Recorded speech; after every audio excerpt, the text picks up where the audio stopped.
welcome to episode 81 of Timm Talk, the podcast about the DC anime universe co-created by Bruce Timm. I'm Chris Lord. I'm Cameron Dexter. And It's been a while. it has been a while. It feels like it's been a while. It's been 2 weeks. Yeah, because we took that week off for Infinity the War. longest podcast ever. Yep. It was the same length as the movie. That's the goal. Yeah. At this point, I'll just talk.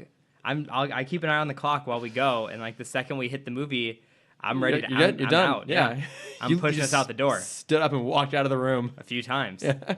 I forgot how long the movie was. If only that were true of this podcast, because then our episodes would never be longer than like 45 minutes, which I think people would probably appreciate. I mean, to be fair, we stretch out our intros to like 15 minutes at this point. We really do. And our outros are if you cut off the intro outro, I think we spend about the same amount of time on the episode. I think we actually do clock in around 45 minutes, on the episodes themselves. Yeah. We also know that that's what people like, is the non-episode parts. Yeah. Well, this week especially, we're going to be favoring one episode way more than the other. Oh, yeah. Because I forgot. There's so much to talk about in that episode. Well, yeah, and I forgot we were doing Legends of the Dark Knight this week. Like, I was like, oh, fucking Unity. Oh, this is a slog. And then I looked at it like, oh, what? That's an... I felt like we should have like made something, like a bigger deal out of it, almost like its own episode. We should have, because there's so much to talk about with that. It really is, though. Oh, my God. It's so fun. Oh, but first we got to talk about fucking Unity, which Yeah. is terrible. But That's first, all right. we'll do news. We'll do news. We got lots of things, and by yeah. that I mean I hope you have lots of things. I do, because we haven't done a standard episode in 2 weeks, so there was actually tons of little things that we never actually talked about. We haven't talked about the new Venom trailer, for example. That's right. Looks better, but I'm still not really excited. It still looks like a bad movie, Mm-hmm. but it looks like Venom looks like Venom. Yeah. So Jeb texted me. He's like, "Oh my God, Venom actually looks like Venom," which he in fact does. Mm-hmm. It still looks really dumb. I did like the animation coming over the head. Yeah. The last scene of the trailer when you actually see Venom, and one of my biggest like applause moments for them is they actually told you the name of the movie at the end. I know, rather than instead just of just the V. some eyes and a V. Yeah. It's not good. I don't think it's gonna be good. No. But hey, we'll talking about it. We'll be We're talking gonna about talk it. about it. At one point later on in the year. I'm still very concerned. I mean, we're obviously going in with very low expectations. I think as is everybody. But I think as is Sony, honestly, Yeah. at this point. I just want to know what the universe is like, where Venom is a good movie, and what happens to the comic book world after that. I don't think we live in that universe. I know, but I want to Luckily. know what that's like. What weird dark dimension that is. Yeah. I don't know. It's gonna be terrible. Because, I mean, as my friends continue to point out to me, we are clearly in the darkest timeline. So there's got to be at least one slightly brighter timeline. This is true. Yeah, there has to be a slightly more optimistic world. Yeah. Out there somewhere in one of the different dimensions. Where Spider-Man is still Tobey Maguire. Yeah. Oh, well, of course. They're on Spider-Man 17. Oh, there's just been so many of them. We've hit all the villains. They- Mysterio, Craven. They, as Old Spider. Man Logan was coming out, they also did Old Man Spidey. Oh my God, I'd watch that. Oh, yeah, in a heartbeat. Yeah. Leo DiCaprio was the villain in that. He just goes around and he's like in a retirement home, and just to keep himself entertained, he just like webs people. Yeah. Oh, man. You know what he does is he's gotten real lazy at this point. So he's riding around in a wheelchair and he just webs onto someone and lets them drag him around the retirement home. I would do that in a heartbeat. I have to go do bingo at 3 p.m. so they can hit dinner at 4. So So they can watch The Wheel at 7. bouncing off that idea, I ride my skateboard around because I'm very LA and I'm very hip and trendy. Oh my God. You're so I LA. always want to do the scene from Back to the Future where Marty just like holds onto cars while he skates along. Oh my God, yeah. But I'm always so scared. Like there's a lot of shit in the road. And not just like normal shit, but like just like little pebbles will really fuck my tiny penny board up. It's fine as long as you're listening to Huey Lewis and the News' Power of Love, you will be invincible. It's just the power of love. I mean, it's the next reasonable step because I've been on my ABBA kick all week. Oh God, that makes me so happy you're on an ABBA kick. Always. That's me every day. Every day, all the time. I have to cycle between a few because like if it's just ABBA all the time, then it does like it loses the magic a little bit. Like I just jumped back on my Daft Punk kick after like almost a year, and I'm like, oh man, Discovery.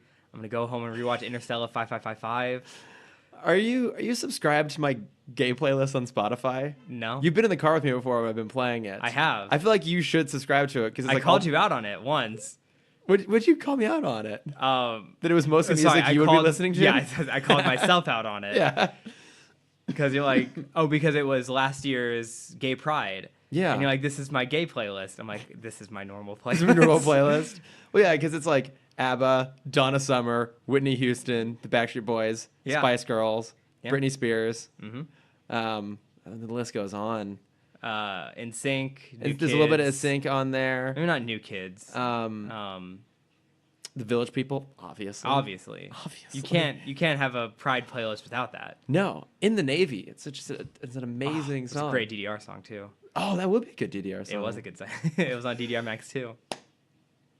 Well, we'll get you on that playlist. Be part of my bat plugs this week because Chris is crank up the gay Spotify playlist. Perfect. So real news. Real news. Okay, a couple other things. We had other trailers. Teen Titans Go to the Movies trailer. I think I missed this one. Did you not see it? Where the plot of it is that Robin wants to get a movie made about him. No, okay, I missed this trailer. Yeah. Okay, we'll loop back around for next week then. It's actually a pretty fun trailer. I mean, I feel like this is going to be a very fun movie. It looks, especially the second trailer, I'm really on board for. It looks like it's a lot of fun. So we'll say that for next week when you've actually seen it. Awesome. Yeah, rather than making you watch it live. Yeah, No, so I don't. We already stretched these things out long enough as it is. Well, I know you must have watched the Ant-Man and the Wasp trailer. Oh yeah. Yeah. Still looks fun. Still looking forward to it. Still see the essence of Edgar Wright in there. Which just, it both warms and breaks my heart. I know. It's just kind of Edgar Wright light. But, I think it's going to be fun. Especially after Infinity War. I'm very curious to see how that story ties in and what parts of it will be setting up Avengers 4. Right. So. I was having a conversation. Are we going to do spoilers yet? I think. Should we start? I'll save it for later. I think we can. I think I can put a little. Have you seen? If you guys haven't seen Infinity War yet, and you listen to our podcast, that's a Venn diagram that does not. I have a hard time believing anyone who listens to these when they come out. Outside of one particular listener who you had the joy of meeting the other night. I did. I had an absolute joy meeting your mom. She is lovely and very fun and very charming. I had a great time hanging out with her. I'm so glad. I know she's gonna love hearing that in this. Yeah. No, she was amazing. Like you did it with her again. It was really fun. Plus, I love any opportunity to make fun of you with people who, and she knows you better than either obviously Shane or I do at this point. That's so very true. Yeah, it was great. So outside of her, I feel like most of our listeners have seen Infinity War. Have seen the movie. So what my theory for post-credit scenes. We're not going to talk too much about Infinity War since we did talk about it for 2 hours and 45 minutes. I have 7 more points I want to go over, Chris. But anyways, one for each character. Real quick, what's your theory? End of Ant-Man Wasp. I mean, I think the most clear ending is going to be one of them turns to dust. Yeah, I think so. Or Captain Marvel lands. Oh. Well, would that be weird? Having her land, seeing her first in the end of Ant-Man, and then seeing her in the past? I don't know. Ooh, that's a good question. I'm not sure how they're going to do that. Because my other one was the post-credit for Captain Marvel. I assume it's either going to be the post-credit or the intro or the start of Infinity War Part 2. I want it to be the destruction of Xandar, which is where I assume Captain Marvel is right now. Oh. Because they mentioned at the beginning of this movie that Thanos had already destroyed the planet. Yeah. So I want her to either have escaped or just missed, like she was out on some other mission and comes back to a destroyed planet. Interesting, yeah. And then she gets the distress signal of like Thanos is here. I imagine we're gonna get that scene somewhere. I think so, yeah. Oh, that's good. That's good. I haven't thought about what the post credits for Ant-Man will look like. I don't know. I'm excited for it though. Me too. It looks. I just want it to be Hawkeye. I know. I think we're gonna get a lot of Hawkeye in Avengers 4. Somewhat. So I thought it was a spoiler, and after seeing the movie, I realized it wasn't. But there was all the talk beforehand of like, oh, Hawkeye's got to make a grand appearance in this because he's not in any promotion or in any trailer. And so one of my design friends who works for Disney remade the Infinity War poster with just photos of Hawkeye. I saw that poster. Yeah, it blew up. Yeah. And I remember him posting that like an hour before we were going to see the movie. Uh-huh. And I'm like, he fucking spoiled it. Something's going to happen with Hawkeye. Yeah. Like, Hawkeye's going to go down. And this is the spoiler for it. And he didn't make an appearance. So sad. Yeah. Yeah. No, I think we're going to get a lot of him. And I imagine that Ant-Man and the Wasp, at least one or the other, will probably feature heavily in Avengers 4. It also wouldn't surprise me if Jeremy Renner was in Ant-Man.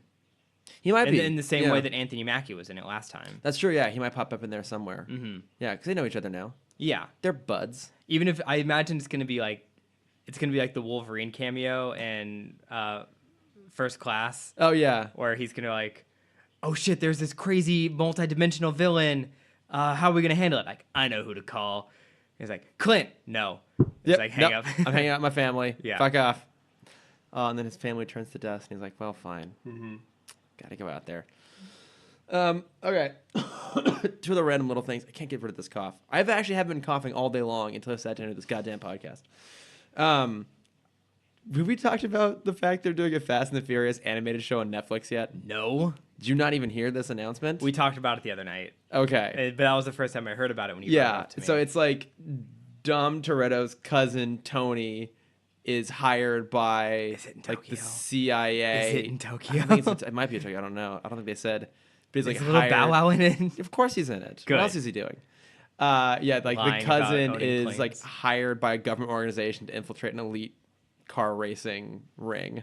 Mm. It's gonna be so fucking. I'm 100% terrible. down. I know you're down. I already gave it 5 stars. Yeah, you're obviously down. You watch everything. I do.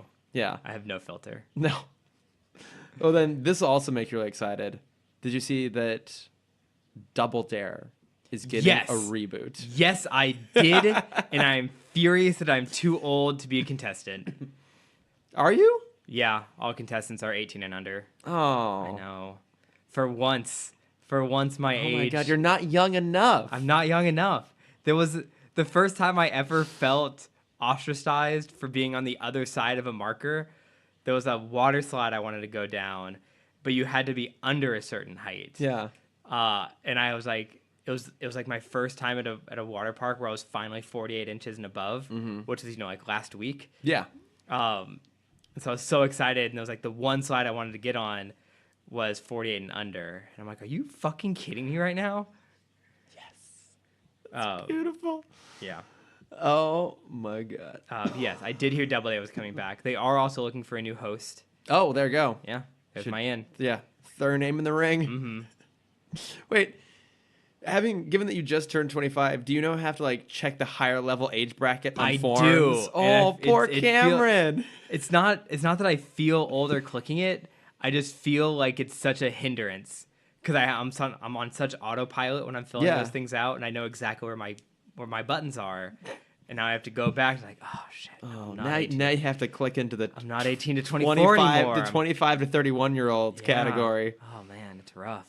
Oh man, being old sucks, Chris. Yeah, yeah, I know. I'm aware. No, that's not true. Getting older just keeps getting better. Mm-hmm. Oh my god, it's the best. I don't know, do you have any other news you want to talk about? Do you have any other Nickelodeon news? The big news. What big news? At least what I thought was big was we got the music video for the title song of Deadpool. Oh, the Celine Dion video. Yes, Ashes. Yes. So good. Oh my god. If you don't follow us on social media, I posted my 2 favorite parts of it. Yeah, you did. I know. I was like, wait, someone posted on the Tim Talk story? That was me. I did it. You did it. I have a calling card, and I use it the same with Core Memories. So you can always tell it's me when the text is outlined in red. That is the Cameron that's your calling trick? card. Mm-hmm. Well, now that I know. Yeah. I can just start. I can start posting things and be like, "Oh man, Cameron has like some really racy opinions going on here." Yeah. That trailer was amazing. And then one last Infinity War news, because I just read it before coming here, and it's so funny because it so fits character. We all know at this point that Tom Holland is horrible at spoilers and Yeah. keeping secrets. There was a supercut I watched of Benedict Cumberbatch interrupting him in interviews. Yeah, To and stop him from doing this. and the fact that Cumberbatch was also present for this makes it so much better. Oh my god. So, Chris and I have told many a tale of going to the ArcLight Cinema and seeing the directors intro the films. Edgar for us. Wright intro. Edgar Wright, Taika Waititi. So for the Infinity War at ArcLight, which unfortunately we were not there for, Ugh. the Russo brothers came Huge out, Kevin mistake. Feige came out, and then Benedict and Tom came out to intro the movie. But Tom, bless his heart, didn't realize this was the audience that was about to watch the movie, and he thought it was the audience that had just watched the movie. Oh, so he walks out, hands up. He's like, "Don't worry, guys, I'm still alive." In the video of this, you can just hear the murmurs of the audience of like, "What is he talking about?" And you can see Tom turn to the Russo brothers like, "Is this the audience that just watched the movie, or the audience that's about to watch the movie?" Like they're about to watch it. Tom. He's like, "Oh no." God. And it's just the most adorable thing. Oh, Tom Holland. But I feel so bad because this was adorable. like the first night. I mean, this was Friday This is night. Friday night. Yeah, like there's that's oh no. See, so wonderful. maybe it's a good thing we didn't go to the ArcLight. I mean, we would have already seen it by then, though. Well, but instead of going Thursday night, Yeah. never, I mean, I would have still gone Thursday night. never again. El Capitan, I'm sorry. you're ruined. You ruined. I've You ruined you. ruined for me. I apologize. No, you didn't ruin it. The El Capitan ruined it. Mm-hmm. Never again. Don't put it on put it on the fans, not on El Yeah, but the El Capitan. Capitan is draws great. in the more extreme fans. I know, but El Cap is so wonderful. But is it though? It is. See, Star Wars is almost as bad. It was. But you weren't there for Star Wars when we saw it at the El That's Capitan. right. That was the first time it was like a little bit problematic. This was like full on like. Which is, and I'm curious how it would have compared to my Force Awakens at Chinese. Oh yeah. Because we've seen premieres at Chinese. We've seen a handful of them. Yeah. Our infamous Batman vs Superman was at Chinese. Oh, I blacked that out. But yeah, you're right. That was. Oh god. And there were fans near, but the audience as a whole wasn't as loud. I think It was just the fans directly near us. just that right were, by us. Yeah. Who are way too into it. I think one of the things that almost helps there is that because it is so big Yeah. that The noise kind of dissipates. yeah, a little bit. Yeah. El Cap is super It's condensed. so tiny, yet so dense that just people. Oh god. And what's even crazier, there were people that. So El Cap, if you didn't see it, this will be the last thing I talk about. I'm leaving the podcast after this. Yeah. If you guys didn't see, El Cap did a 31-hour marathon, watching all of the movies that relate to Infinity War. Mm-hmm. And then that show ended right before our show. Mm-hmm. So amazingly, it didn't smell as bad as I was thinking. Yeah, it could have been a lot worse. Because I did the marathon last time they did one. Oh, that's Not at El right. Cap, but I Yeah. did the 27-hour marathon before Ultron. Yeah, it was great. Such great memories. Oh god. There were people in the theater that had just finished the 31-hour marathon, watched Infinity War, and then had tickets to see it again with us. And that blows my mind. Like, I'm not that dedicated as a fan. No. I love movie theaters. But I like sleep more. Yeah. Yeah. And those seats aren't comfy. No, they're not. That's the only reason I didn't do it, if I'm being honest. Yeah. If it was at Chinese theater, I would have done it in a heartbeat. That theater is super comfy. Yeah. Or if it was at ArcLight, oh yeah. Well, okay, hang on. This will be the last thing we talk about in regards to Infinity War. I swear. So, my friend Cody texted me the other day because he had seen like Iron Man 1 and like Iron Man 2 and like maybe the first Thor, but he hadn't seen a lot of movies. He texted me and said, "Hey, what are the movies that I need to watch to go see Infinity War?" And so, okay, what would your list be? Like, the shortest list you can possibly do. I have mine. I'm curious what yours would be. Like, what's the shortest list possible to get, like, someone who has seen maybe a smattering of movies, but essentially has seen none of the movies? What's the shortest list possible you can give them before they can go see Infinity War and be able to more or less keep up? Avengers, Guardians 1, Mm-hmm. Black Panther. Cameron's staring off the distance, thinking. And you said he's already seen Iron Man, so do I have to include that? I think let's assume that someone hasn't seen any of them. What's the Okay. shortest possible list you can give them? Okay. Then Iron Man. Let's do 4. Oh, what? Yeah. No. No. Avengers, if you watch Avengers, that'll give you Cap and Thor. Yeah. And Hulk. And Iron Man. Yeah. But I want them to watch what starts Okay. it all. Well, yeah, but okay. So the list I gave. Okay. The list I gave was Avengers 1, Guardians 1, Yep. Winter Soldier. Actually, no, it was Avengers 1, Winter Soldier, Guardians 1, Got it. Avengers 2, Oh, yeah, I guess Ultron is kind of important. Civil War. Yeah, I guess Civil War is also kind of important. And I think Civil War. you can leave it there. Like, those are the ones that you have to see those. And then I said, because I know him well, I know his style, I'm like, if you have time, watch Spider-Man Homecoming and Thor Ragnarok, because you'll just like them. They're not as necessary, but they're fun. Right. Yeah, they weren't part of 31-hour marathon. Damn, I'm sorry, I'm dying. Yeah, I mean, that Yeah, makes because I sense. feel like that hits the, like, I think Avengers 1 does intro all the characters you need to know. And then I think you need to see Winter Soldier to see how, like, S.H.I.E.L.D. falls apart. And I think the introduction of Bucky, you could maybe cut out Winter Soldier. I was thinking you could cut out Winter You Soldier. could probably cut out Winter So I Soldier. think Civil War, you'll be a little lost, but I think you can fill in the pieces. Well, and Avengers Age of focused. Ultron will fill in a lot of that too. And I think that's Yeah. necessary because it sets up Scarlet Witch, it sets up Vision. Yeah. Those are two pretty big people that I think you need to know. And then you have to see Civil War, I think, going into this to understand why they're all... Why they'll hate each other. Why yeah. they all hate each other. Yeah, it's all broken up. But Why I think Tony's a dick. he's such a dick. Gets his comeuppance. Not as much of a dick as Chris Pratt, though. No, I know. Fuck Chris Yeah, Pratt. he ruined everything. But yeah, I think that's the short list. Yeah. That's like the most condensed list down there. All right. Yeah, just the movies with everyone. Yeah, basically. Yeah, just the ensemble films. Yeah, but you know, like you need Guardians 1 because it sets up the Infinity Stones and Right. sets them up. But I think that's You get to know Thanos a little bit more. All right. Let's start this. Are we going to start with Unity so we can get the 5 minutes out of the way? Let's get it out of the way. All right. If you guys don't want to watch Unity but want to watch something better, you should watch Futurama's Beast of a Billion Backs. Yep. Because it's the same story, but better, But much and better. funnier. Yeah.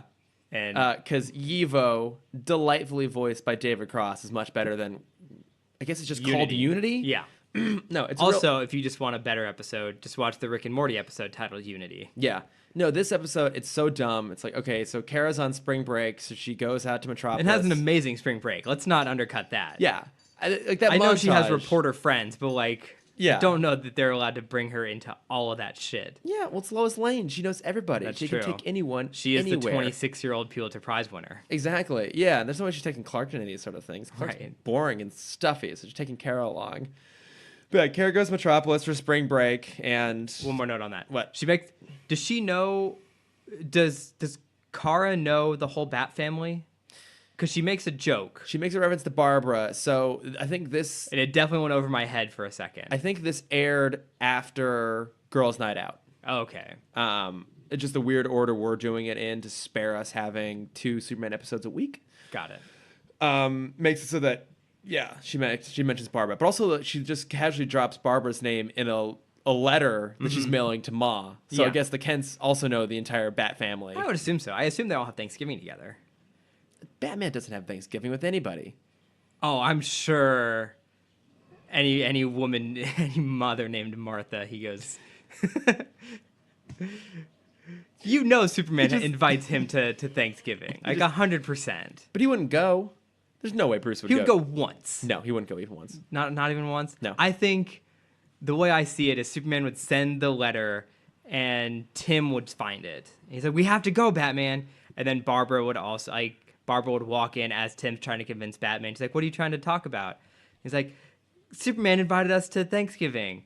And he's like, oh, well, Batman, we have to go. And she'll have some reason where, like, her Commissioner Gordon is off on some rogue hunt and he's not home. And so she's on her own. No, and they, she tries to they convict- invite him along too, and he's wondering why the hell, Doesn't get it. are we having dinner with Bruce Wayne, Clark Kent, and his parents in Kansas? Yeah. And now his niece. Yeah, and why is Aquaman Cousin? here? There's also this random scientist Yeah, who talks really fast. yeah, Very cocky for himself. that green guy. I don't think Nightwing would go, but I think you could get the No. rest of the Bat family. Barbara would try, I think I can but see. Nightwing would be brooding still. Okay, see, because I'm basing this off of The Long Halloween, which you. No, sorry. God, Well, in that, it's based off of holidays. Got it. It's Calendar Man. And in that, Calendar Man is in it. Thought so. Of course.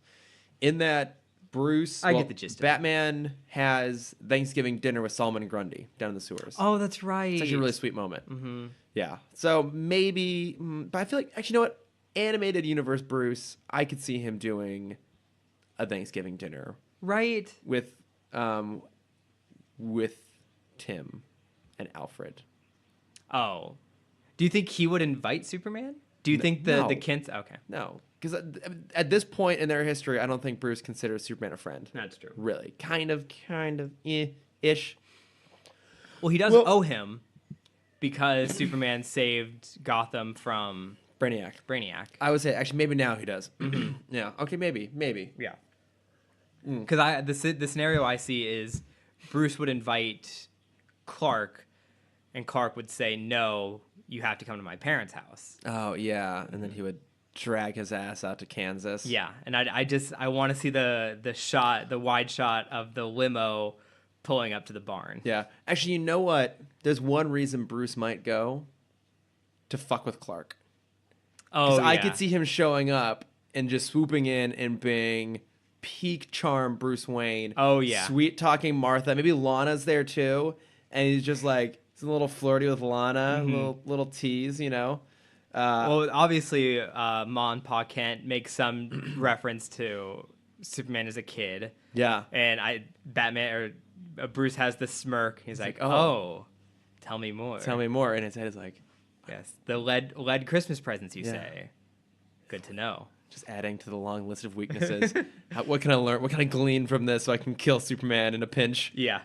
Can we watch that episode? Yeah, instead that's of the episode Unity? we want to see. It's way better than this piece of garbage. But yeah, Kara goes to Metropolis and like gets invited to all these like fun shindigs with Lois and gets the Supergirl it up. One of my favorite moments though is as she read the letter, she looks at a photo taken of her fighting Volcana, and Jimmy's in the background taking photos. My question then became, who took that photo? Probably Clark. Because he's not there fighting. He's just standing there like, you're doing a great job. Yeah.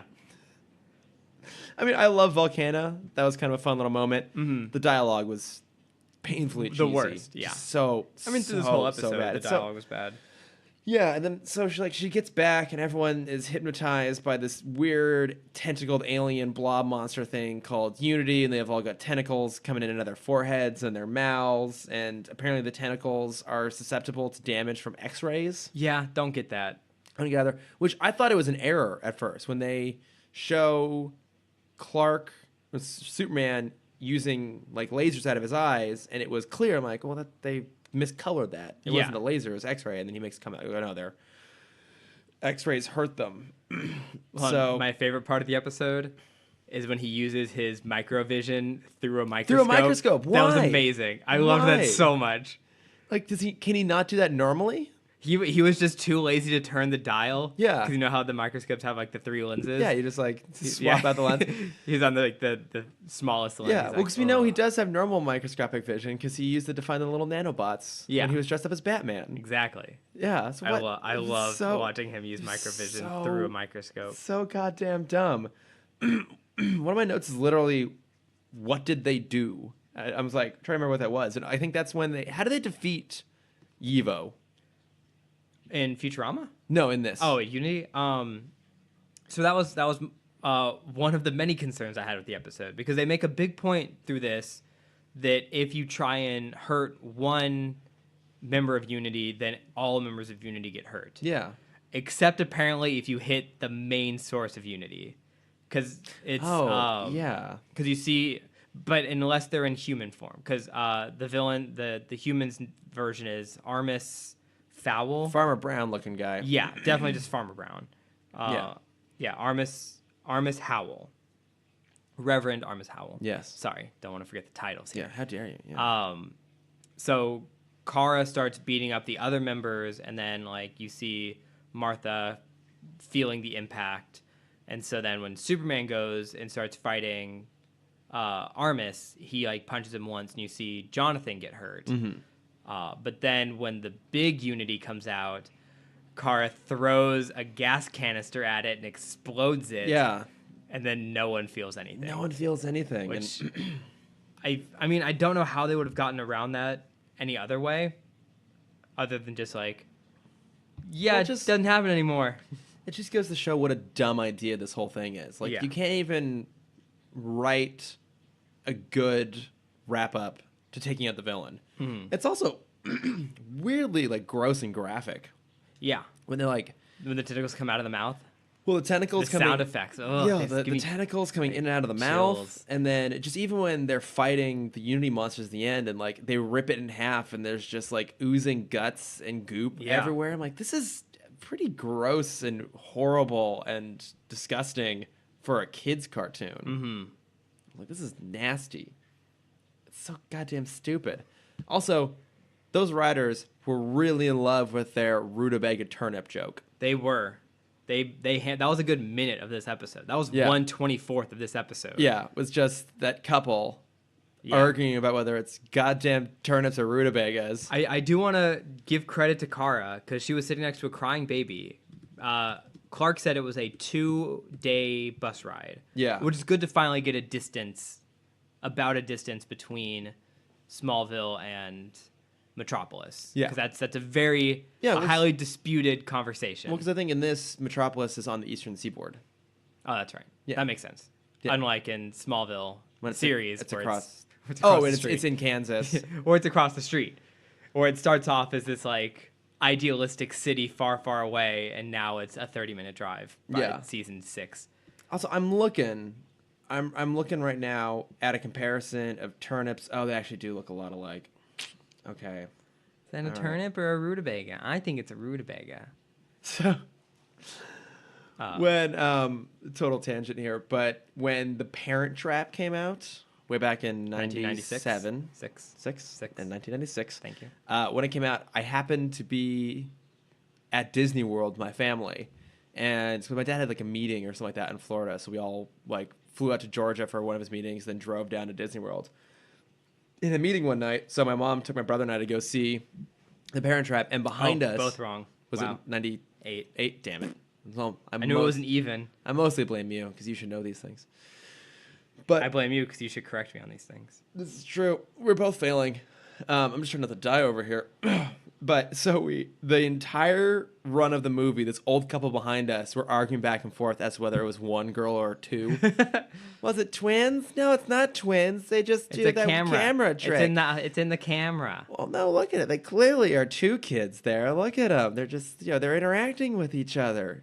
That was the rutabaga turnip That's amazing. thing. I love that. I'd kill myself. Yeah. Yeah. I just jump off the bus. So what I wanted to say, giving praise to Kara, it's a 2-day trip. Yeah. She made it to the last 5 miles before she jumped out of the bus. Yeah, but it was the rutabaga turnip thing that pushed her over the edge. Yeah. Yeah, it wasn't the Like, she smell. was there. She was of home. The baby. Yeah. Yeah. But like, why? Honestly, why shouldn't she just run or fly? Yeah, no one's going to see her. Like, she can fly so fast that no one could see her. So why Yeah. wouldn't you just do that? Superman flies home. Yeah. Why is can't he she? allowed to do that? He's a dick. That's why. very true. Yeah. He finally has someone to push around. Because it's a man's world. Yes. Sky's for the men, honey. Stick to the ground. Stick to the bus. Man, this explains why Lois wants nothing to do with him. This is why they're not together. Right. Lois is just too brash and ballsy and self-confident for Clark. Exactly. He needs his docile Kansas girls. Oh my god. I mean, there's a lot to compare to, but is this the worst episode of Superman? Oh, maybe. I think so. I'm gonna put it at the bottom right now. I think, yeah. I mean, we're closing in the end of the season, and we'll do our recaps, our short list. This clearly is not going to make it on there, but I think this might be. This is like Moon of the Wolf level bad. Oh yeah. Yeah. Yeah. But thank goodness we have Legends of the Dark Knight on the my other God. side. I know. The bright light at the end of this tunnel. So, you hadn't seen this before. I had not. I'd seen one joke from this before. And I really wish I had turned off, because I watched it on Amazon, like always. Sponsored. Amazon. Thanks, Yep. guys. Get that Prime membership, $9.99. I don't the even know what best. it is anymore. I don't know. It's like 90 a month or 90 a year. Yeah. I wish I'd turned off the notes on the side, because like right when the episode starts, they're like, we want to give a shout out to Frank Miller and Bill Finger, Dick Sprang. Yeah. Well, that was in the credits too. yeah, but in the credits I didn't know why. I thought, well, because I saw Bill Finger top, and I'm like, oh, this must have been right when he passed away. Oh, okay. I didn't even read Frank Miller at the bottom. Yeah. But on the side, they're like, this is an adaptation of this and The Dark Knight. Oh, Dark Knight okay. Because I was Returns. gonna, I'm like, "Oh, ask you man." if you knew when it started what this was. I didn't know the art style was going to change, which Yes. are usually my favorite episodes of any show, any series. Yeah, because I wanted to ask you about that because you being the animation guy here, like what you thought of them doing the different art styles. I fucking loved the 60s art style, the Yeah. 50s, 60s art style. Yeah, the Dick Sprang style. Mm-hmm. So I watched it a second time again today with the director's commentary because I have it on DVD. Yeah. And they were talking. They had the storyboard artist. He's a storyboard artist. He basically did all the animation for the Dick Sprang segment. And so he was talking about all the small ways he tried to emulate that style. So one of which is that the characters will slide in off frame rather than like They'll slide in moving. and hold before any Yeah. action starts or any dialogue starts. Because that was Yeah. the big thing for me, which they might have brought up in the commentary, is how slow the pacing was. It was the slow pacing, and also the edits were so loose. Yeah. Where like Joker would finish talking and it would hold for another second. Yeah. Before it would jump to Batman, and it would hold another second before he started talking. Yeah, like they wanted to do kind of bad animation, and what they found is they actually couldn't do like a direct version of Dick Sprang because it almost wasn't extreme enough. So actually, they pushed those character designs a little bit further because they would like work better in animation. Damn it, There's that cartoon that I constantly bring up, and I constantly forget the name of it. Super Friends. Gerald McBoing-Boing. Close. Super Friends, close second. What? Gerald McBoing-Boing. What? Gerald McBing-Bong? I think it's Gerald McBoing-Boing. Great series. How do you? Great series. It's an animated short. If you haven't watched it, it's like 5 minutes. I highly, highly, highly recommend it. It's where This looks kind of familiar, actually. yeah, it used to play on like Boomerang a lot because Hanna-Barbera takes a lot of inspiration from this series. Oh, he does look kind of familiar. Yeah, so in kind of 40s, 50s, 60s animation, the animation world, there were two types of animation. You had classical, which was the Disney style. Everything looked real, everything felt real. Yeah. You have Bambi that moves like a deer, the environment moves like an environment. Well, yeah, because they would pencil around actual film footage. Right. And then you had Of deer yes, sliding on ice. exactly. Yeah. They just throw. Yeah, I mean, I wouldn't take it past They had a Walt. stable full of deer, and they just kept like throwing them across the ice. Yeah. Yeah. It's the early 40s, man. Yeah. What was real sad was to get that really great animation of the mom getting shot. They shot a shitload of deer. A bunch of deer. Yeah. So many deer. And But wanted they to didn't make like sure- any of it, so they're No. like, we're just gonna have that off scene. Yeah. We can do it off camera. But they also made sure that all those deer they shot were moms. Yeah. And they had the baby deer watching it happen every time. Right. Because Walt was a monster. He's a great man. So you had like the classical animation, and then you had this, traditional animation is what that was. And then I don't remember the name of it, but it's like the abstract animation. And Gerald McBoing-Boing is the perfect representation of that. And if you go back and look at old Hanna-Barbera, it's basically trying to speed up the process as much as possible. Oh, okay. So all the backgrounds are super abstract or repeating. So the Hanna-Barbera repeating background, Right. that was the reason for it. Everything was super loose. It was all shape driven. There were fewer cuts. Yeah, so I'm looking at like, I think this is like probably one of the original Gerald McBoing-Boing. Well, it's only one short. Oh. Yeah. It's like, is there just, but haven't there been multiple iterations based off of? I think so. Yeah, 1950 was when it initially came out. Do you remember in the Animaniacs, there was a segment about the little boy who like scurried Yes. out of his house and ran up and would just go on some long-winded tangent story? That must have been based off of this character because he I looks thought as you were gonna say shit. that's me. Also, that's you. Looks a lot like this character. He does. So I think that, I mean, and I can see the Animaniacs pulling that kind of reference too. It was adapted from a Dr. Seuss story. I didn't know that. Oh, yes, it is. Yeah. For the people who don't know the story of Gerald McBoing-Boing, it's a kid that can only talk. The only voices he can, the only sounds he can make are sound effects. Oh, that's clever. Yeah, it's super cool. But yeah, so you can see a lot of inspiration from that mixed with a little bit of Tex Avery and then a lot of early Hanna-Barbera in the 50s segment of this episode. I think that's my favorite segment, actually. I Yeah. really love it's so playful. And they also couldn't, for the Dark Knight Returns segment, because I was curious what part of the Dark Knight Returns they were going to go for, because it's a very dark series. Yeah. And they went for a pretty dark moment, but... Well, at because least they didn't go for the point where the Joker is running around with a batarang in his eye, shooting people in a tunnel of love. You know, that was my second choice. That was their first choice, actually. It was. Keep talking. I get more water because I'm That's like fine. dying over here. Yeah, because with the Dark Knight Returns segment, the big thing I noticed is they didn't have any shadows, which felt it was a weird transition for me because I'm so used to like being able to see depth. But then if you think back to Frank Miller's style, it is very flat. He uses Keep talking. I gotta put my food in the fridge. he uses deep shadow a lot, where you like high contrast shadow, but when it's just like Batman standing there, you're not going to get the subtle shadows on the ground, against the wall, on the body, the contour shadows. I didn't even notice that there was no Yeah. shadows. Oh, that's so interesting. Oh, it was. Look at it, like watch it again after seeing that, and it's very apparent. Oh, I'll watch it a third time. Yeah. No problem. But yeah, so they chose the scene where it's him versus Leader, and they made it to my favorite part, because like the surgeon part is so dark, especially in the animated movie, where you see him break all the limbs. Yeah. And it's like, this isn't, well, what's the line? This isn't a trash heap.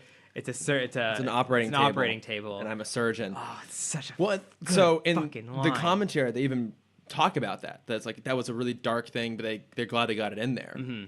Well, because they did the Child's Way Out, and when it got to that moment in the comic panel, they just panned the camera away. Over to the guys watching. Yeah.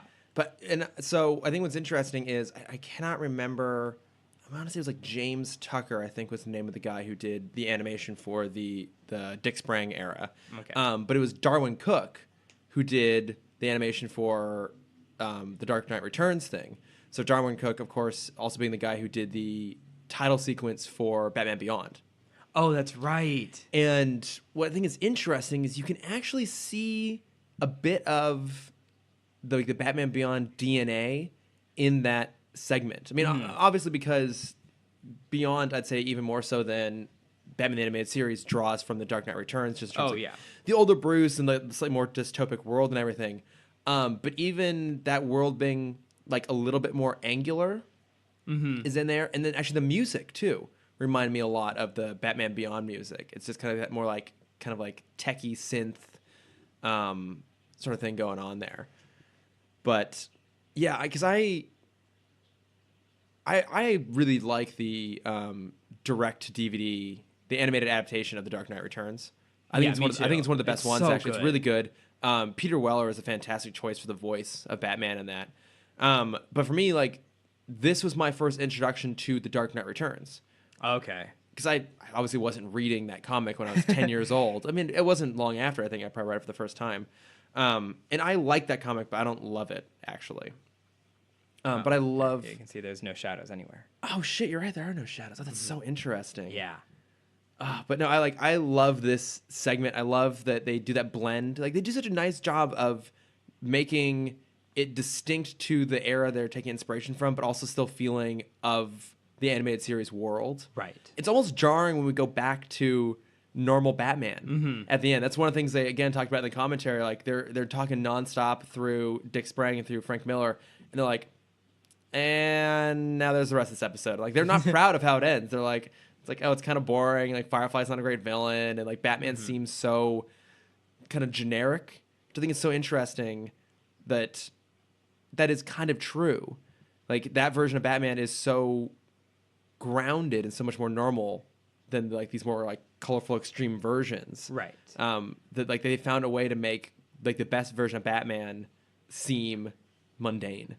So what kind of surprised me with this episode is in both segments it's a different voice cast. Yes, which I also loved. I thought until the very end I wasn't expecting Kevin Conroy to be in this episode at all. Can you think of an ending where we didn't see real Batman, or he didn't have to talk? You just saw him like fly over them. Would that have been too weird of an ending? So well, they talked about how. So the only other kind of famous, distinct style for Batman would have been the 1970s Neil Adams style. And they said that just would have been too hard to do in animation, in their animated world, because it's very realistic. I mean, you talk like the traditional form of animation for like Disney. It's that sort of style. You know like that style they're referring to, right? The Neil Adams.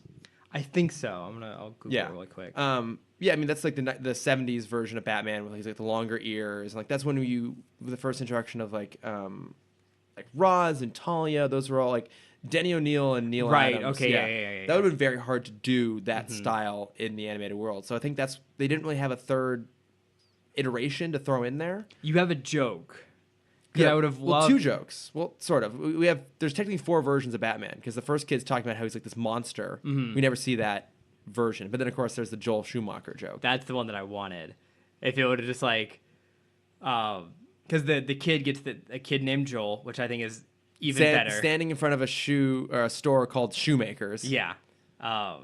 Talking about his favorite iteration of Batman is skin-tight rubber. All the costumes and the car can drive up walls. Yeah. And, obviously making fun of my favorite Batman film, Batman Forever. Yeah. I would have loved for it to just like pan to that, and you see the illustrated version of him and like the adult Robin, and then all the other kids, like as he's starting to tell a story, all the other kids would be like, no, that's dumb. But I think that might have been too on the nose. It might have been a little... That would have been... I would have loved to have seen...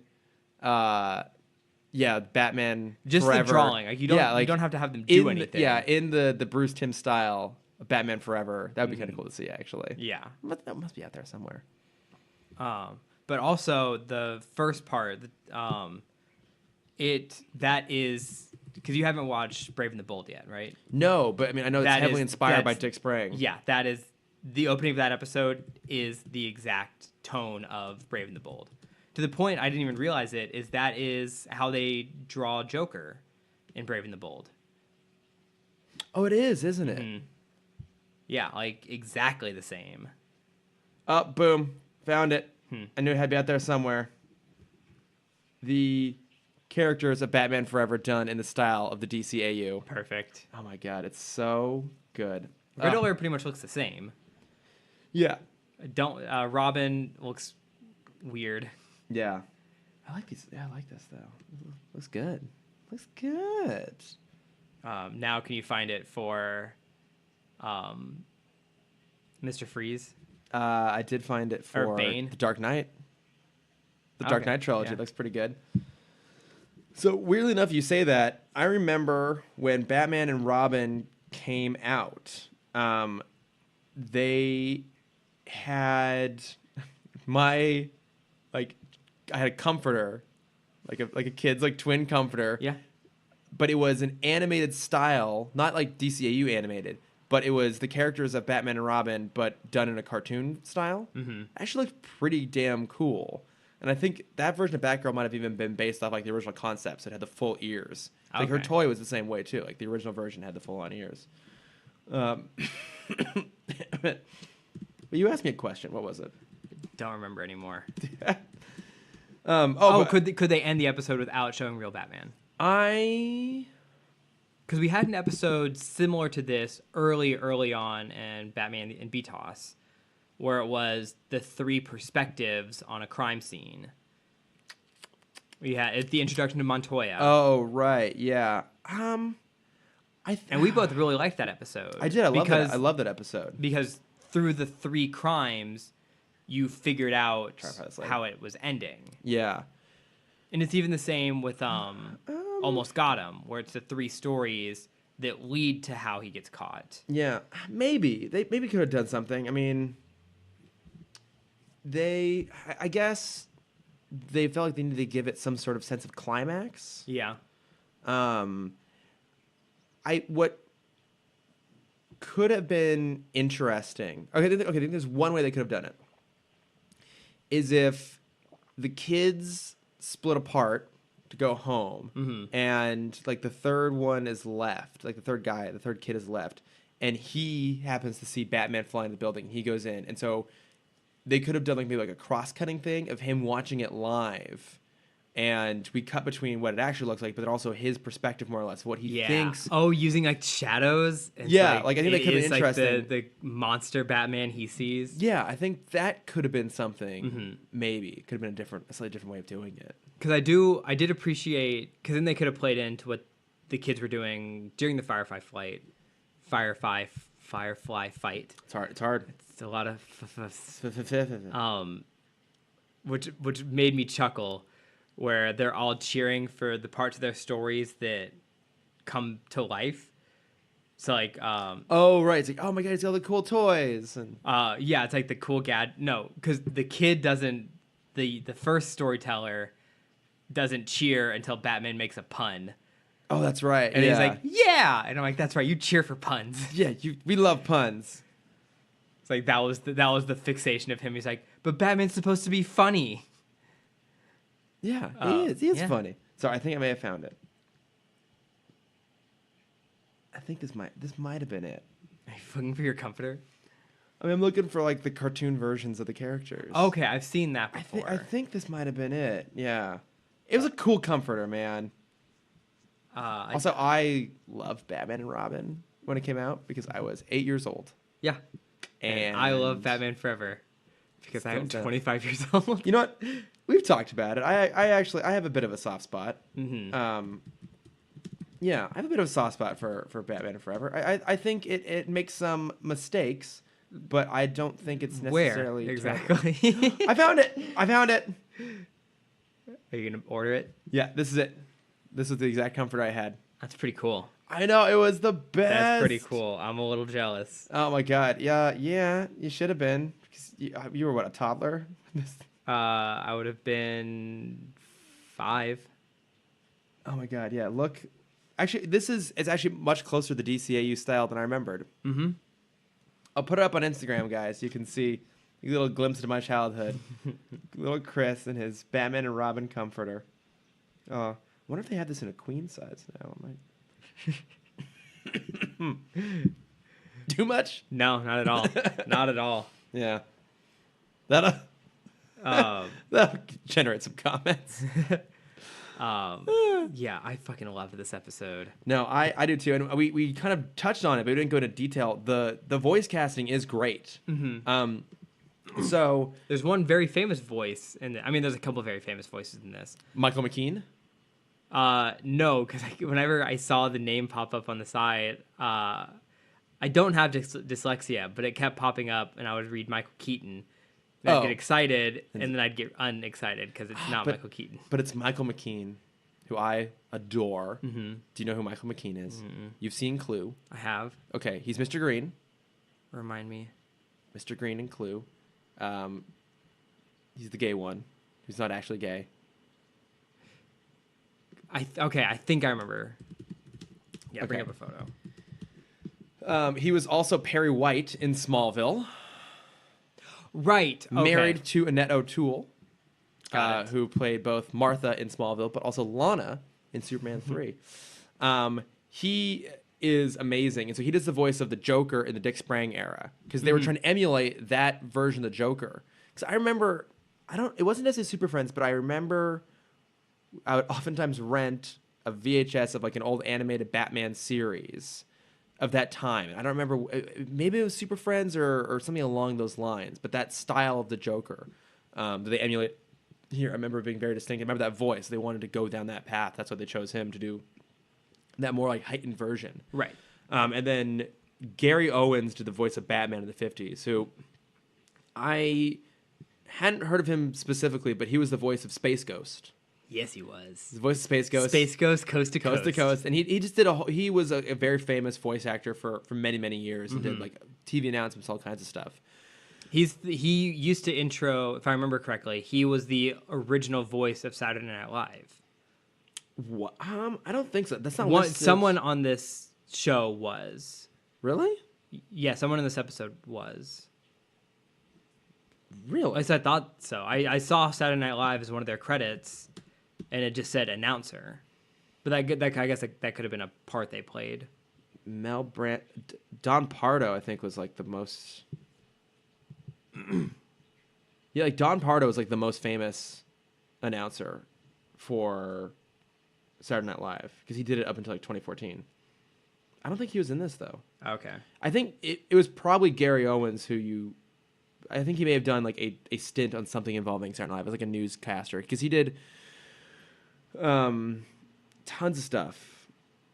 It's just like in little bit stuff. But I think his most famous like major role would have been Space Ghost. Okay, yeah. But then of course they used the fantastic Michael Ironside, aka the voice of Darkseid, for Batman in the Frank Miller, and then of course Kevin Michael Richardson. That was when I was. That was when you're going for. That was his first time in the DC universe. Was it? Yeah, because I looked it up and I couldn't find him before that. That is shocking. I would have expected him to be popping up left and right in that. No, this is a very fresh voice actor at the time. I think he'd been in one episode of Pinky and the Brain at this point. No shit. Yeah. I would not have guessed that. He was very new at this point. I'm just so used to him being in everything. Right. So when because the commentary for this was done, like the DVD came out like a good 7 or 8 years afterwards. Mm-hmm. So when they're talking about it, they were talking about it being Kevin Michael Richardson and how excited he Joker. was. They said that in the commentary, like, and he's now the voice of the Joker on The Batman. And he did an amazing job with the Joker. He was great. Yeah. Well, because they were also talking about that when this episode aired, they were still doing Superman, doing this, and then they were starting development on Batman Beyond. Okay, and it was the same. They were saying it was the same team. Mm-hmm. Like the same team was doing all three of those shows. Wow, which is insane. That's so much. Absolutely. And like, I mean, we give Superman a lot of shit because a lot of them are pretty bad. But like, I would say that most of the new Batman adventures are great. I think they are like on par with some of the better and best episodes of Batman the Animated Series. Oh yeah, absolutely. There are a number of really great Superman episodes, and then I mean I just love it. But I think Batman Beyond across the board is all pretty consistently good. That they were doing all those shows all at the same time and still delivering that level. That high quality. Level. Yeah. I don't know. Crazy. I don't know how much of that team was also on Static. I'm not sure about that. Well, I think Static would have been. There was maybe like a year or two buffer between Beyond and Static, right? Static, did that start in 2001? I want to say 1 or 2. You know what? I want to say it was 1 to 5. Why am I asking? I have it right here because I have my massive document that has all the episodes. 2000. Yeah, 0 to 4. First episode was September 23rd, 2000. Yeah, so they were about to start working on this too. Oh my god, yeah. It's incredible. Like, these guys know their shit. Mm-hmm. Just so thoroughly. And I mean... All right, Kevin Michael Richardson, also in Static. Oh, right. Who's he in Static? It's the dad. Oh my god, that's right. Mm-hmm. But you can... This is one of the things they were talking about on the commentary was how much fun they had doing this episode. This is just like nerds getting to be nerds. Yeah, so again, I'm pretty sure that the guy's name was James Tucker who did the animation for the Sprang stuff. He started working on Superman. Mm-hmm. Like, and he watched BTOS when it aired, and he got hired. He started working on Superman, and then so he was super excited when they just started doing Batman again, because that meant he got to go work on Batman. And then when this thing came around, like, he just threw himself into it. So, like, for example, in the script, they just get like thrown inside the piano. he created that whole idea of them getting thrown onto the strings and having like the keys come loved down. the giant instruments. It's amazing. It's Like, it's so good because it's so cheesy, but it works. Oh, it works so well. It works perfectly, and I guess. And I think they actually stole this for a Brave and the Bold episode. Did they? I feel like I remember seeing this giant piano prop before. Okay, I could totally see them doing that because it's such a brilliant set piece, and what I love about it is that it acknowledges how kind of silly that era of the comics were, or even those old cartoons, but it does it in a way that shows that they love them, though. Like, it's all done with love and like with sincerity and in earnest. Be like, like, yeah, they're not making fun of it at all. oh no, like the furthest thing from it, like it's a really genuine like recreation of that era, and it's, oh my god, it's just beautiful and so much fun and so well done, and Yeah, thank God we have this episode. I know. I feel like from an animator's point of view, whenever they get episodes like this where it's the multiple art styles, those are almost always the most fun to work on. Yeah. Oh yeah. Because like the big ones that come to mind are like when Futurama did it. They did it a few times, 3 times. Did they? Different art styles. Yeah. So they had one where they went into G.I. Joe, and when they went into a silent movie. Oh, I do. Okay, I do kind of remember. Yeah, this. where it's the characters redrawn in different styles. I think the most famous, I at least forgot for about me, this. Yeah. For me, is Fairly Odd Parents had a whole movie.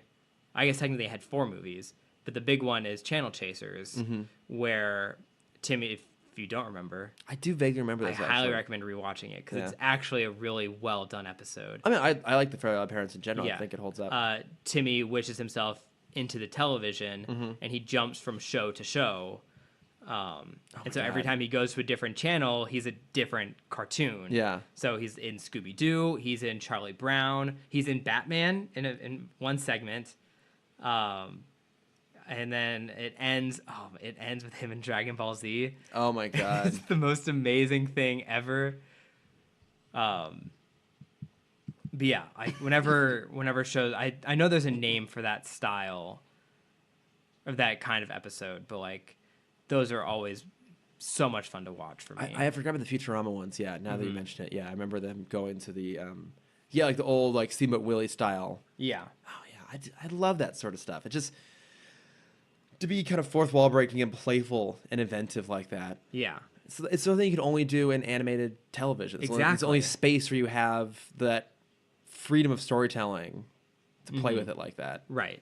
Oh yeah, I'm like super excited you got to discover this episode. You had never this seen is it so much before, fun, yeah. Too, like, because I mean, this is one of my favorites. I mean, this is considered one of the best episodes of, especially the new Batman Adventures. And so people talk about it all the time, and I forget that you haven't seen a lot of these. I haven't seen any of these. And I just assumed that maybe this was one you had happened to come across because it had the different art styles in there.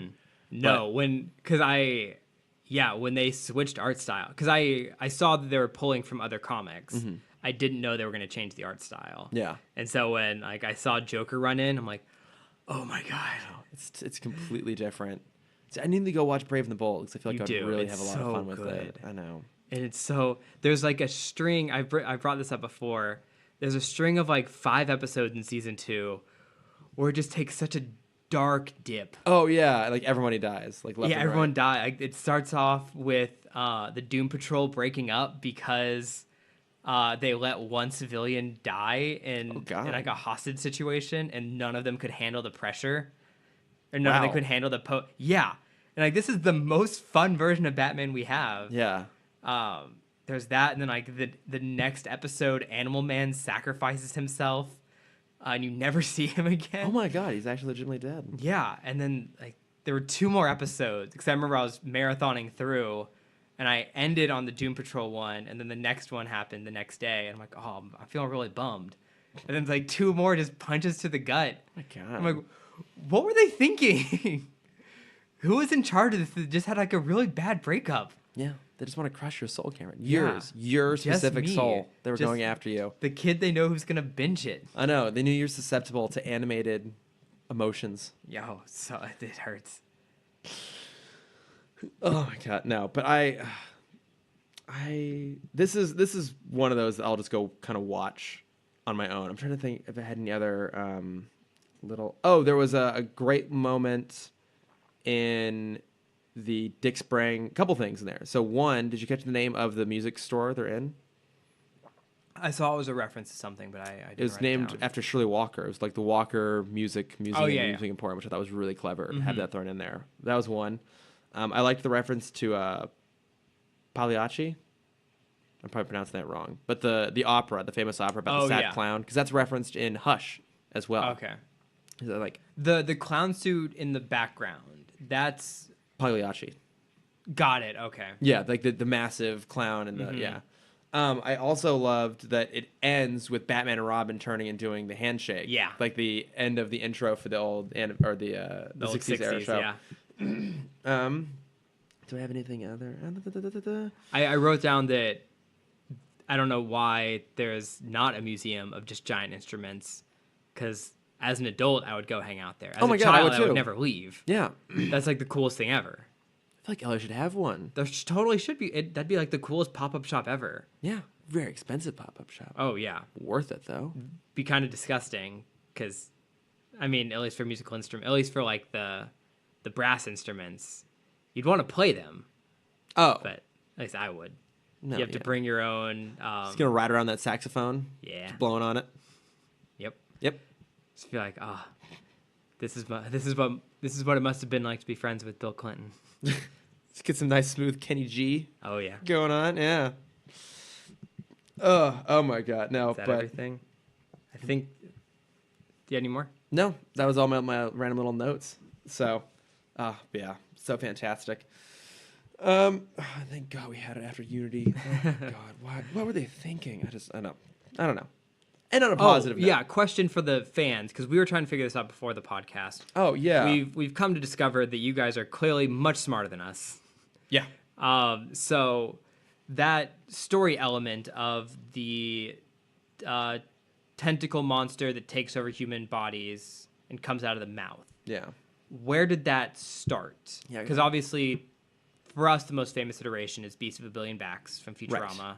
This episode did it.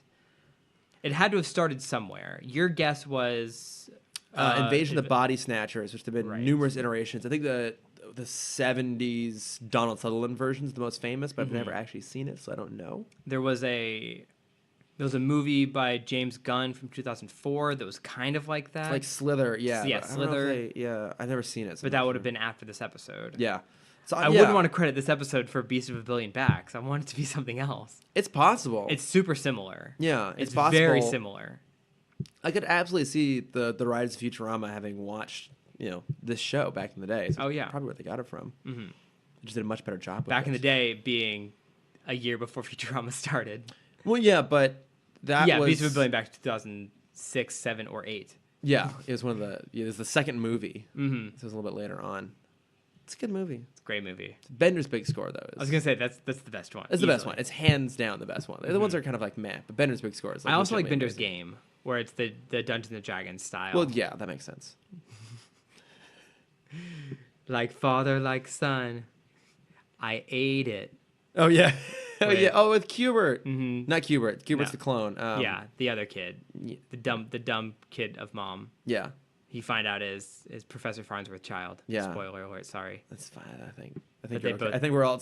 Yeah, They both eat the dice. I think we're outside the statute of limitations on that. Yeah. Shall we mosey our way along into some bat plugs? Sure. What you been watching? I have new things that I've been watching. Strangely, usually I just watch the same things over and over again. Yeah, we know. I saw this show called Super Duper Sumos, and it was great. Oh my God. We had a fan. You have to talk about that one. I will. Yes. Yes. I'll talk about that in our letters segment that we should call something other than letters. So I'll start with the worst show, even though it's still a pretty good show. I binged through all of Cobra Kai. It's on How is YouTube it? Red. It's surprisingly fun, and the ending is so. It subverted a lot of expectations, because like it was cool to see the character growth of both Johnny Lawrence and his pupil, but then you see how at the end, like, everything that he taught him has actually been wrong, and everyone is now just like a giant asshole. Because like his fear was recreating Cobra Kai as it was, Yeah. as its former self. He wanted to recreate it, not end up like his former sensei. But then at the end, he like looks at his students, and one has the giant mohawk, and like his main student just like beat the shit out of some other kid. And you're like, and he has the realization of like, I've made a horrible mistake. Yeah. Because it's like the final scene. The final episode is they're at the karate tournament, the All Valley Karate Tournament. I'm just gonna spoil that part. And obviously it's the final episode, so it's pupil A versus pupil B. Pupil A being Johnny's pupil. I won't say who pupil B is because that's a cool story. But it gets to the point where like pupil B gets injured in almost the exact same way, and pupil A goes to Johnny and he's like, "I'm not going to show him any mercy. Like no mercy, no mercy." The same thing that the sensei told Johnny at the same moment. And you just kind of see like the small moment of acting that's in this episode in this series is you kind of see Johnny's Billy face. Zabka. Yeah, you see Johnny's face of like, I didn't want to recreate what has already happened, but I did it. Yeah. But yeah, acting wise, horrible series. Fighting choreography wise, also not great. There's one great fight. But it is a fun story. Okay. And it's cool to see the characters again. So if you don't have YouTube Red, like myself, Yes. would you say it's worth... No. Okay, there we go. There we go. That's all we wanted to know. Yes. But my better plug, which destroyed me inside last night, I'm still emotionally unstable right now. Oh, God. I watched Tully. Oh, how It's was so it? good. Is it really good? It's so... I can't even talk about it just because there's so much to unpack. My message will be for our fans, and I also asked my mom to watch it because it follows a woman kind of dealing with postpartum depression. It's a very serious issue. Yeah. But they kind of put some light on it. Like there are some good jokes. Charlize Theron is obviously amazing in it. Yeah. Mackenzie Davis, who plays the nanny Tully, is amazing. Oh, I love her. Yeah. Yeah. But I asked my mom to see it because I really want to get her perspective on it. My warning will be for any of our fans that are at their point in life where they're on the fence if they want kids or don't watch this movie because it will immediately push you into the don't category. Well, with, like you will never want children after watching this film. don't have to worry about that. It's very true. So, Yeah, Tully was, it's so good. yeah, it was good. No, I do want to go see it. I know there's too many things. Yeah, and then your movie came out this week. Yes. Which I want to go see. I Yes. assume it's at ArcLight. Yeah, I think it is. Because it's not at Grove. I actually don't know. I don't know where it's playing. But yes, one of my plugs this week is the film RBG. So it's a documentary about Ruth Bader Ginsburg. About the color scheme, red, green, and blue. Oh my God, the number of times like people in the office accidentally say RGB. It's ridiculous. So I have Google Alert set up for RBG, and the vast majority up until this last week when all the reviews were coming out were people misspelling RGB in reference to like coloring and that sort of stuff. Yep. It's like I just delete them all. It's ridiculous. But no, it's this fantastic documentary about Ruth Bader Ginsburg, who I knew in broad strokes about her. But her whole life is super fascinating. I mean, so she like grew up in Brooklyn. Her mom died when she was really young. She was not the first class, but one of the first classes of women admitted into Harvard Law. And like her first night there, they Yeah, it's at the ArcLight. Perfect. Like her first night there, the dean invites all the women and like their partners, husbands, whatever, spouses over, and he asks the 9 women, like, so why did you deserve to get a seat here instead of a man? And one of the cool things I did not know about her was actually her relationship with her husband, Marty, who they met at Columbia. Marty McFly. No, they didn't meet, it wasn't Columbia. They met at, fuck, it doesn't matter. But they had this really just beautiful, like, relationship. And he was the lighthearted, fun, funny, easygoing one to kind of balance out her seriousness. And he was always super supportive of her and he was basically like, your career comes first. He was a tax attorney. But yeah, all the way through, like he would like cook and he would help take care of the kids, and he did everything he can to make sure that she could succeed at a time when she couldn't even get a job after graduating from like law school because they just weren't hiring women. Right. And then of course it goes through all of her cases up against the Supreme Court and eventually her nomination to the bench and everything. And it's really funny too. Like she has an incredible sense of humor. Like she's very serious, but like she's kind of started to own this like meme, this like cult of personality that's developed around her. Yeah, it's really, really funny. And so that it's not my movie, but it's put out by the company that I work for. And no, it's really great. Like I was lucky enough I got to see it at the office. So, but I should go and see it. Yeah, it's down the street. Down the street, it's at ArcLight. Yeah, so this comes out on the Tuesday, so it came out in limited release in New York and LA the previous weekend, and this upcoming weekend I think it's going wider at that point. But no, it's really, really fun. I definitely recommend going and seeing it. And then, of course, we are also making a narrative film about her, starring Felicity Jones and Armie Hammer. I love them. I know, and that comes out later this year. Yeah. So Yeah, that's all you can say. that's all I can say. I will throw in one more plug. I'm not done. Oh, sorry. I apologize. For whatever random reason, I decided to sit down and rewatch Tron Legacy It's great. yesterday. Great soundtrack. It's a great soundtrack. Cora, amazing. I want that tattoo still. What? What tattoo? Oh, the one. Oh, that she has up on her. The IOs. Oh yeah. It's about as good as I remember it being. It's not Amazing, It's right? not great. But it is fun. But And the my God, soundtrack, like I think I was listening to the soundtrack, like, you know what? I haven't seen this in a long time. I should go see how well it holds up. I mean, the Daft Punk score. Also, part of the reason I wanted to rewatch it is that I don't know if you saw it, but I got the Lego. No. So I don't know if can you see all the Legos on my coffee Sorry, table from here? I'm stepping away from the mic. Yeah, no, like Cameron's gonna flip his shit on several levels when he sees all the things that are on my coffee table right now. That's amazing. Bikes. Oh my god. Yeah, so I got because Lego did the Tron Light Cycle kit. It'll be up on my Instagram too. I haven't posted it yet, but I will. And then while I was at the Lego store at Disneyland, actually, that's where they had it. They also had the, yeah. I didn't go to Disneyland, but I met some friends for lunch down at the Rainforest Cafe, and so I picked it up when I was down there. This is so cool. It's gorgeous. Yeah, it's super cool. And then I also picked up the Brickheads, Marty and Doc, and then Mr. Incredible and Frozone. So that's what was my weekend, was building all those. But yeah, Tron Legacy, it's okay. The soundtrack is amazing, though. So damn good. I've made the mistake of giving Cameron a toy. The grid. But yeah, there you go. That was my other plug randomly. Was Tron Legacy and Legos, of course. Yeah, they're gorgeous, like absolutely gorgeous. I'm gonna go and buy these. Yeah, no, you got it. Yeah. Yeah, it's so cool. Like that's got to go and that's got to like get displayed prominently somewhere. That's not that's not a bookshelf set. That's a nice set right there. But you had one more plug though. What was it? I'm gonna end it on a kind of sadder note. Oh no! I don't know if I sent you the article, but I'm sure you saw it somewhere. Hollywood Reporter put out a very extensive article about an opinion piece about John Lasseter and if he should come back. Saw the article. I didn't read it though.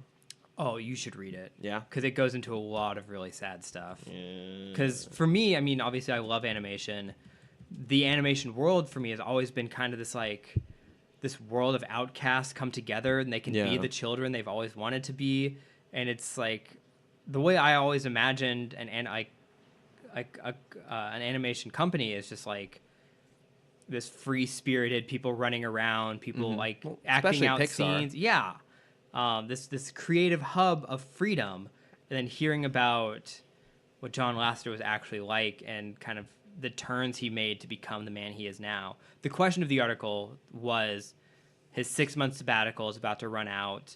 Should Bob Iger reinstate him as head of Pixar and head of Disney Animation? Yeah. And after reading the article, as much as I loved the man before, I want to say no. Yeah. I don't think he should be back anymore, and that's really heartbreaking. Yeah. But everyone should just go read that. Okay, yeah, I'll link it. It goes into a lot of like where his ego came from. Like in 2003, he lost both of his like checks So he had a coworker that Oh, like the people who kept him in Yeah, yeah, checks, sorry, like the yeah, checks yeah. and balances, not like 2 paychecks. right. They only had 2 paychecks. His annual salary He lost was them both. distributed twice a year. Yeah. In halves. He lost them both. It was a real mess. No, yeah, the people that kept him in check. He had a coworker that like was kind of a jack of all trades kind of person. Did everything at Pixar, from voice acting to storyboarding to writing to like everything, and he never cared about putting his name on anything. Wow. And so he like because he didn't care about his name being on stuff, he never feared Lasseter. And so he was like he always pushed back, and he was big at supporting the workers. Okay. And then the other check came from the other side from Steve Jobs. Oh, right, of course, yeah. The only person, supposedly the only person John Lasseter ever feared was Steve Jobs. Understandable. Makes sense, yeah. Yeah. But in 2003, the coworker was in a horrible car accident. Oh my God. And passed away. Oh my God. And that's also when Steve Jobs' illness started to kick in. Oh, okay. So that's when he kind of left. He focused more on leaving his legacy at Apple, and he stepped away from Pixar. Oh, holy shit. And so Lasseter kind of had free reign after that. And like, there's rumors around the office of them calling him King Lasseter. There was one part of the article which made me laugh, even though it's so horrible and dark. Mm-hmm. Apparently, John Lasseter is big about sliding his hand up women's skirts. Yeah. The only reason it was funny was the wording for it, and that they named this thing. So there was a pose that women learned at Pixar, and I'll try and demonstrate it for our audience. Okay. It's the name is called the Lasseter Lockout, Oh my God. which is like such a great name, but it's because he would put hand on knee and then slide up skirt. So they would do the leg cross and then the arms like over the knee. Oh, So there was okay. no place for him to put his hand, Yeah. and like that's horrible that women have to do that. But it's such a good name. A nice alliterative quality to it. Yeah. Oh I my mean, God. nowhere else but Pixar would I expect them to name their defensive maneuvers. Yeah. Yeah, because that's... With such like fun and witty things. Yeah. That was, like, when that stuff first came out, you know, I listened to a number of film-related podcasts. That's one of the things they were talking about was it's not even just the behavior itself was the problem, but what it does is it creates a situation where women weren't able to excel because they couldn't be in the meetings where all these big decisions were happening because Lasseter was there. Right. And like, you know, the company, I think on some level, maybe this article elaborates upon this, was having to like separate women from Lasseter. And so you get half the gender, and one would hope, like a huge amount of the company can't be in on some of these huge decisions because, or in these positions of power because they had to be kept away from him. And it's just like, you're right. I mean, it's sad to see someone that you admire when you learn they're kind of a monster. Yeah.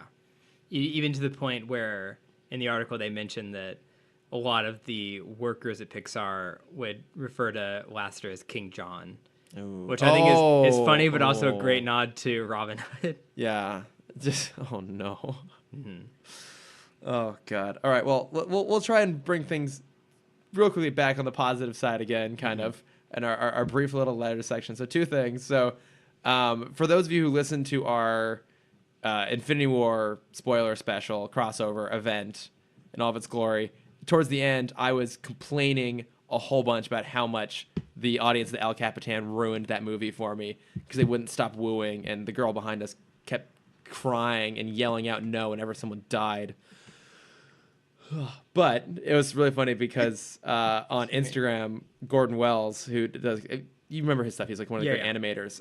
He sent me a message being like, oh my God, it's not just me who's gotten real sick of like modern fans in a movie going audience. Because it was too much. It was a little too much. It was too much. Yeah, I don't think. I didn't realize how much dialogue we missed. Oh, yeah. I saw it the second time around. Like, oh, we missed huge chunks of dialogue. Yeah. Like, yeah. Yeah, the second time I went to the Sundance Theater, the former Sundance Theater up the street, which is a much more stoic audience. Mm-hmm. But I thought that was funny. But, you know, Gordon, you're not alone. We're all just a little tired of it. But the other thing...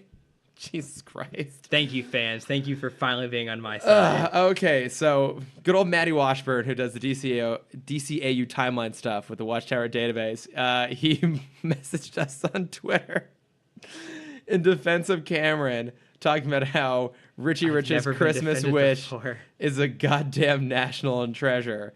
And when I told him to not encourage you, he was saying how it's up there with Super Duper Sumo. That's fucking right, it is. Super Duper Sumos needs a reboot immediately. Anyone that works in the animation industry, get on it. And he also said he had like never seen Jaws, and I'm like, wait, are you just Cameron? Are you just Cameron in disguise? Yeah, that's my other account. I say I don't use Twitter just so I can have other accounts on Twitter. Oh my god! But Maddie, don't support it. Thank you for the support. I very much appreciate it. You're gonna get a handwritten letter thanking you, from me, thanking you for your constant support. Oh my god. Well, but anyways, if you do want to reach out and throw Cameron some love, because all I ever do is throw him shade, you can find us at Tim Talk Pod on Gmail, Instagram, Facebook, and of course Twitter. Yes. I am at Lardifer on Instagram and Twitter. I'll post my new Lego acquisitions as well as that sweet Batman and Robin. I'll put that on Tim Talk, the sweet Batman and Robin bed sheets. But yeah, Well, I mean, save it till after it gets here. oh, that's true. When when I put it on my bed, Yeah. when I've sold my queen bed to go back to a twin, just so I can have Yeah. the Batman and I Robin mean, you can bed just get the sheets. comforter and just lay it on top. It doesn't have That's to true, fit. actually. Yeah. Or maybe I can make like a nice wall decor out of it. Yeah. I did buy.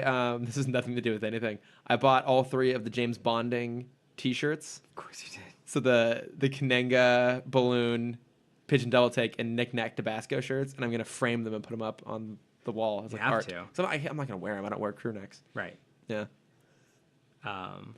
You can find me on Instagram at camdexter_adventures, or for my face, if you want to see my art, it's at cameron.dexter. And if you want to see my shirts, we have a new one coming out tomorrow, as of this episode. Mm-hmm. You can find that at Core Memories Co. Yeah. Yes. How did your photo shoot go? It was a lot of fun. Yeah. hmm Have you announced that shirt yet? Yeah. Okay, yeah, It's it's a Hercules shirt, Pain and Panic's babysitting service. Yeah. So you guys went up to the Getty to go enjoy all that classical art. Yeah, a lot of Greek themed architecture around up there. Yeah. That's a great shirt. It's such a clever idea. Thank you. Oh, Cameron, you're so clever. I Look at you. try my best. I know, look at you. So Gotta proud. stand out. So proud of Above you. the crowd. So proud of you for Even your if shirts. I gotta shout it out loud. Less. 'Cause tonight is the only place you'll see it. Gotta stand out, stand out. Do I want to know what that's from? It's from Goofy Movie. Oh, okay. Stand Out by Powerline. Okay, I think I've only seen that movie once, It's great. way back in the day. Saw it at El Cap Tan. Oh, that's right. First time seeing it too. I saw it at El Cap. Wait, you never seen it before as like a kid? No, That's shocking. I saw Extreme Goofy Movie a lot because that's the one they would always play on TV. Which one had the leading tower of cheese? The first one. Okay. Actually, I think both of them make the joke. Oh, that's the only thing I remember about that movie. The Leaning Tower of Chisa. All right. Thank you, everyone. Talk to you next week. On that note, bye. Bye.